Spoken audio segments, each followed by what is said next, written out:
Well, hey everybody, welcome to Practical Church Planting, where in 15 minutes or less, we'll give you practical tips, advice, and encouragement. Yes. Thank you, Dylan. To help you plant and grow healthy churches. My name is Brian Androsian, and joining me, like I just mentioned, is Dylan Dodson. That's right. And today we're talking about why you should join a church planting network or denomination. So when it comes to church planting, we're going to give you a couple of reasons why it is beneficial for you not to do it by yourself. Yeah. And why you should join either a church planting network or denomination or both. We're not going to tell you which one you're supposed to join. Yeah, not going to give a ranking. We're not going to give a ranking, but we're going to tell you the benefits and the importance and why we think you should do it. Give you a little backstory on New City Church, because it's always funny to share your own personal story. We started the launch process, the launch phase, all that sort of thing with one particular church planting network. We got close to launch, and we said we're launching. Long story short, they didn't think we had enough money or enough people, which I'm not knocking that. I do think you do need a certain amount of money or people if you're going to kind of make it, probably, at least statistics tell you. But we disagreed, and so they actually dropped us, which was kind of funny. And then we joined, and now we're part of Acts 29 Church Planting Network, which you might be familiar with, which, long story short, is actually a better fit for who we are and what we're trying to do anyway. But for different reasons, we didn't start out with them. And so it actually worked out really, really well. Mm-hmm. And that's who we are with now. So we started with, again, another network, and then about a month after we launched, we got connected with them, did assessment, and they worked great for us. So anyway, give you a couple of reasons why. Here's number one, and here's also the main reasons why most people don't do it or won't do it. Here's one reason, the first reason, not in particular order, but one reason why. First reason why you should join a church planting network or denomination when you're planning a church is for accountability. Ooh, it's a tough word. Here's why a lot of people don't do that. Because oftentimes you want to plant a church because maybe you're mad at some other church or how they've done it, or you want to do it your own way, and you don't want anyone to tell you that you're not ready or that you need to wait or you need to work on some things. So you just want to go and do it. And you might be afraid if you go through a network or denomination, they might say, hey, let's talk about some things, and you just don't want to do that. Yep. And so that's a big reason in my experience why people don't. They might say other reasons for it, but that's just what I've seen anecdotally is a lot of reasons people don't want to be accountable. But here's the importance of that. You need people who are wiser, have been down the road, know what you're wanting to do, that can provide accountability, make sure things are going well, and to ultimately help you. Like, accountability is not a bad thing. It's a good thing for long-term success. And I think sometimes, especially in the church planting world, we get so focused on, like, the quick result. I got to do it now. God's called me to this, and so that means I have to do it right now, today. That we're not wise enough or patient enough to step back and make sure we're equipped and we're making a wise decision and that this is a good thing. Yeah, I mean, I agree that I think that people are afraid to hear, or afraid that they're going to hear no, or that you're not ready, or that at the end of the day, this might not even be a good, it's possible to even hear that it might not be really your calling, even if you think it is. Yeah. But I think we all know this, and I think if we kind of back up a little bit and look at it from an outside perspective, we all know that we want those answers if they're true. Yes. Like, we all know that, like, I'm sure you starting off, if everyone thought it was a bad idea for you to plant a church, looking back, yes, you would want to know that because it's never going to work out. So that's the kind of thing where it's invaluable. I mean, accountability is probably the most valuable thing we'll talk about. It's the kind of thing that nobody really wants, but everybody wants. Right, you know? Totally. Yeah. And that's the thing. Like, we're afraid of people telling us no. Yeah. But again, if we want to make sure we're making wise decisions and doing a good thing, we want to be able to speak into what we're doing. Yeah. To make sure. And again, it's not just like the yes or no, should I plant a church, but also once you plant a church, making sure things are going well. And so I would say, again, primarily for accountability for the church planter and the church, but it's also really helpful. What I discovered, kind of a side benefit, is it's helpful when people are joining your church, especially if you're non-denominational and you're not affiliated with anybody or anything, to say, hey, we're actually a part of a network, and here's what this network is. Yeah. It shows people, oh, okay, they're not just doing this by themselves. They have people that are behind them. And so, again, accountability is a big reason. Make sure you're doing wise things. Make sure you should plant a church, and having people that are behind you is a big reason why. Right. So that's the first one. Accountability is a reason why most people won't join a church planting network or denomination, but why you should. Yep. Second reason is resources. So everybody loves resources. We don't like accountability. We love resources. We want those resources. And so this might be in the form of actual financial resources. Yep. Or this could be other churches in the denomination or in the network that they know of that they can connect you with relationally, that you can ask them for resources. And again, and this is also not just financial. It might be like you need sound equipment, or you need this thing, or you need something, and you have someone who might give it to you for free or for a discounted rate because you have a relationship with them. People know what you're doing. It could be resources in sense of like training and helping you equip, not just materially, but like with wisdom and how to build a team, that sort of thing. And so the resources that you get from a church planting network or denomination are also invaluable because you wouldn't have them otherwise. Yeah, it's the kind of thing where there's going to be a million things to do and that you're going to have to get, and to just a checklist of, 10,000 things to do. And I don't know why you'd want to attack that checklist alone. I guess you could say, whether it doesn't mean that everything's just going to be given to you by any means, but if they have resources of how to get things or how to get things in a better way, then just kind of you looking at everything you need and saying, all right, I got to tackle this all myself. Yeah, and that's totally true. Again, because a lot of times, too, even if you've read all the church planning books, which I did before we launched, there's still stuff you just don't know until you're doing it. And to have people to say, okay, now here's a roadblock that's coming. You need to be thinking about and figuring out this. Let's help you make this decision. Let's help you do this. That's a big thing. And then actually helping you accomplish it. So resources is another big reason. Number 3, here's another reason. And maybe, I don't know, it's necessarily my favorite, but one of maybe my favorites is that you have a tribe. You have a tribe of people who, if you're a part of a denomination or a church planning network, have some sort of theological persuasion. And so though you wouldn't join if you didn't agree with, I would assume.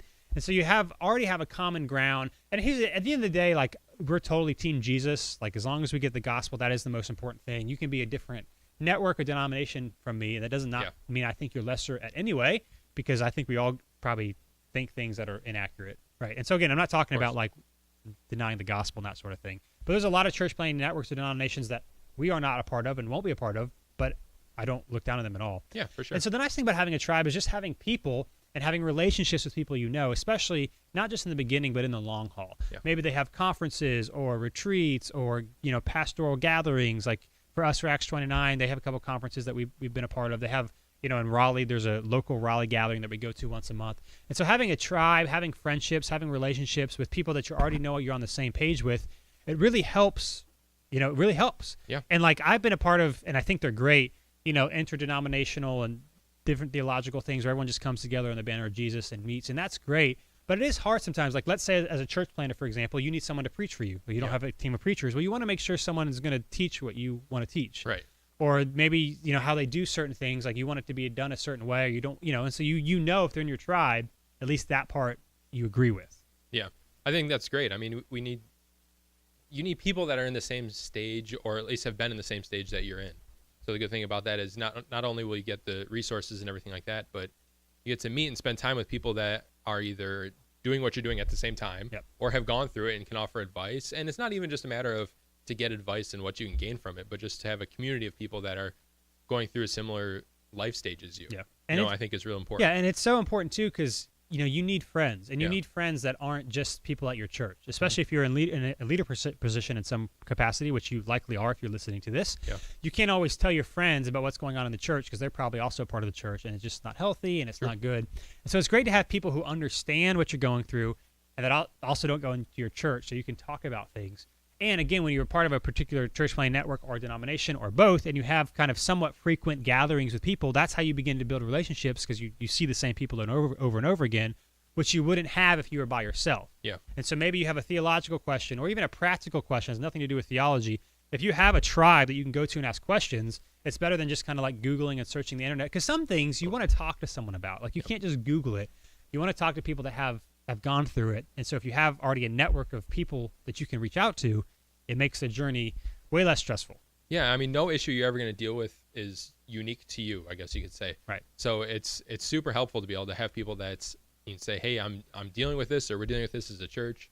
Have you before? And maybe they haven't. It doesn't mean everyone's going to be able to cover everything, but just someone who can at least relate enough to be able to be a sounding board and kind of maybe offer some advice, or maybe just, like I said, be someone to just talk to who understands the world that you're coming from. And even if they don't have an answer, it's just nice that you don't have to.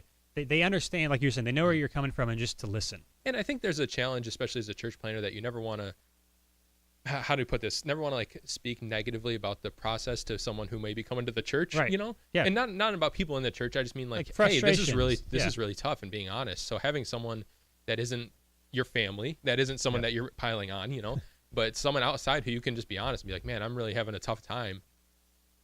And even if they have no advice to offer, but just to be able to air it out, not to someone in the church. Yeah, and the tribe part is important too, especially if you're a guy listening to this and you're planning a church or whatever. Like your wife also needs community where she can talk to other people who understand what she's going through. Yeah, totally. Because if you're in ministry, and let's say your wife's at the church and you're the husband, or your husband works at the church and you're the wife, like you don't work at the church, your spouse does, but you do carry it with you in some ways. Mm-hmm. And to have other people who understand, oh, I'm a pastor's wife, or I'm church staff wife, whatever, to have other wives that they could talk to, other people that they could talk to. It's not just for you, the planter. It's for your spouse as well. Yeah, it's really helpful for them. And here's the fourth one. So the third one was tried. The fourth one was mentoring. And this kind of goes under training a little bit. But just having people that are older and wiser and have been down the path that you're going down, that can answer questions, that knows what it's like. But just to have people like, I don't know what to do in this situation. Or like, okay, we've hit this growth barrier, or we're launching groups for the first time, or we're starting another service, or we're doing this, and I just don't know what to do. Again, Google is only so helpful. Having people that you could go to and ask questions, it's just really good. Yeah. The tough thing about Googling things is you'll probably find answers for everything, but they're not in your context. They're not in necessarily your church size. They don't necessarily apply to you. And so you can very easily end up taking advice for something that is not meant to be for you and can actually be pretty detrimental. So having a mentor, having just someone that you can, kind of like before, just be a sounding board that you can, hey, we're hitting this cap and we don't really know what to do about it. What's some suggestions? Yeah. Just someone that is a phone call or an email away that you can just kind of bounce things off of, that's kind of been there and done that, that knows what to do and kind of knows what you're going to end up running into. Yeah. And again, you don't have to be in a network or denomination to have a mentor, but it makes it way easier to find, because you can say, hey, I'm looking for this or whatever, and like you're in the same tribe, you're kind of agree and believe in the same things. And so when you have relationships with other people, it just makes it much easier to find mentors or have people that are ahead of you that you can go under their wing. And it's a lot harder to find if you're just out there by yourself. And I would dare say, and I bet you would agree with me, that it is a terrible idea to try and go out this whole church planning thing with no sort of mentor or person above you. Yeah. Right? I mean, again, very limited in what we know, what we've seen. Well, but like, exactly. And I would say that. But I would say, like, again, we started this process personally about 2 years ago. And so I've made a lot of friends with people online and in different communities and even in person and at conferences I've been to. And the ones that have, not every church launches, someone closes the door. It's a hard thing. God has just to be gracious to you.